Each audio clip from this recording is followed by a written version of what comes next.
Hi மக்களே!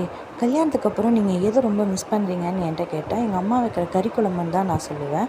So அவ்வளோ டேஸ்டியான கறி குழம்பு எங்கள் அம்மாவோட ஸ்டைலில் எப்படி செய்கிறதுன்னு பார்க்கலாம் வாங்க. நம்ம யூஷுவலாக மிளகு குழம்புக்கு எப்படி ஆட்டுவோமோ அதே மாதிரி நம்ம வதக்கிக்கலாம்.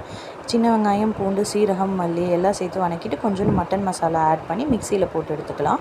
இப்போது ஒரு குக்கரில் சின்ன வெங்காயம், பூண்டு, தக்காளி, கருவேப்பிலை, சோம்பு எல்லாம் வதக்கிட்டு இஞ்சி பூண்டு 2 ஸ்பூன் போட்டு 1/2 kg மட்டன் இப்போ ஆட் பண்ணிக்கலாம். ஆல்ரெடி வாஷ் பண்ணி வச்சது.